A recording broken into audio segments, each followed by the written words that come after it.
I'm Laura with IndoorGardening.com, and today we're going to talk about how to take care of your poinsettia.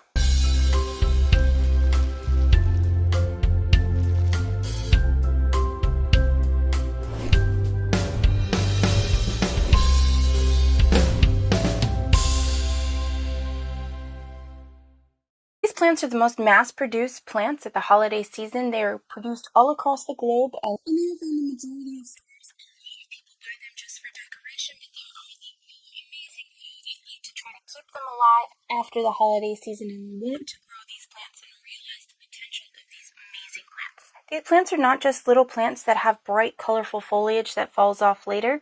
These plants are actually flowering plants that can get up to 10 feet tall. They can be huge, woody bushes if we just allow them to grow.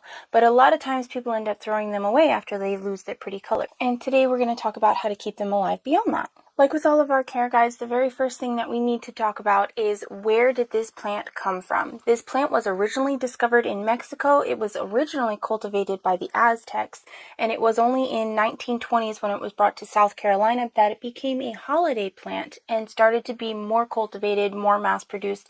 The colors started to change, and they became this wide variety of pinks and blues and variegateds and reds, and they were not just the standard red and green that they were originally. Because these plants are from Mexico, they really like to stay warm. They like to stay in between 70 and 80 degrees in temperature. They do not like to be kept out in the cold.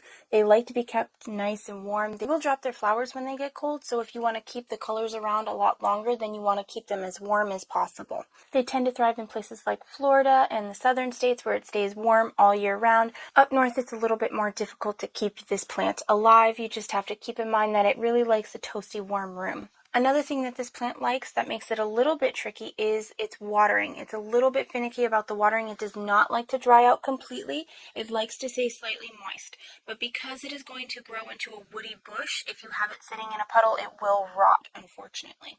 So you've got to find a happy medium between the two where it's almost dry and then you water it. And you got to make sure it's not sitting in water. So you want to dump out that cash pot underneath if you have it sitting in one of the decorative cash pots for the holidays and whatnot.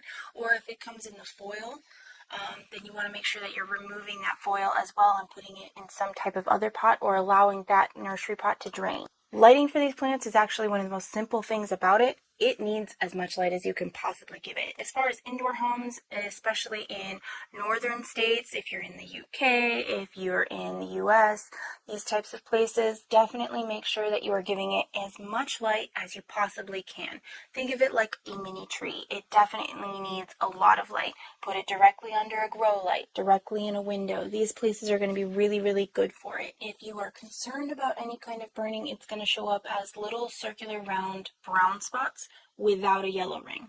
If it's got a yellow ring around the brown spot, then it is a fungal infection, not a sunburn.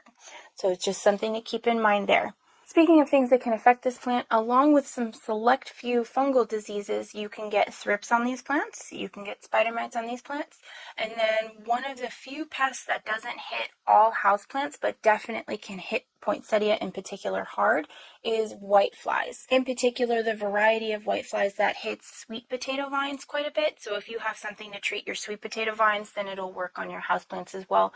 You can also use a standard systemic, and you can also use insecticidal soap sprays. We have a whole video on how to treat for various pests. What can help make your plant more resilient to pests is having good soil so that it can be a healthy plant. So the type of soil that poinsettia like are loamy soil. They like it to be very airy but moisture retaining at the same time.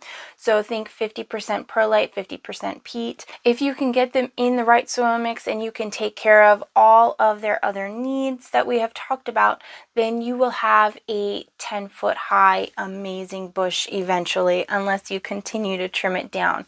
It's a really, really incredible plant. They're definitely not going to stay these little teeny tiny plants that you have in the grocery stores. It can be a little bit bit tricky to get these plants to rebloom. The blooms are the actual colored bracts that they have. It looks like leaves, but it's actually bracts of a flower. And then if you look down in the center, you're going to see the little teeny tiny yellow area where the pollinators are going to go and play and have a good time. This is all one big giant flower. So as you keep it throughout the year, you're going to see this start to fall off and die off. It's like any other bloom. But if you want it to rebloom, all you have to do is put it in darkness, which sounds easy, but they want complete darkness. With one slight caveat, they want 4 to 6 hours of really good light each day, kind of simulating the winter time and like they don't have enough light. They need to produce flowers to save themselves, basically. You're trying to stress the plant out a little bit, not in a bad way. It's a natural evolution, something that they would be going through in nature anyway. Definitely find a way to place them in total darkness, maybe cover them with a cardboard box, place them in a dark closet that you can only open the door for X amount of time. Keep your grow lights off in a dark windowless room and then turn it on for only the 4 to 6 hours. There's a lot of different ways to do it. Different growers have their different methods of doing it. You just have to find what's going to work out well in your home. It's really, really fascinating. Definitely something I think everybody should try. Hopefully this care guide helps your plant become something more than just a little Christmas decoration. Hopefully you get to see it grow big and bushy and beautiful. Hopefully you get to experience a rebloom with these plants, because it is an incredible thing to do.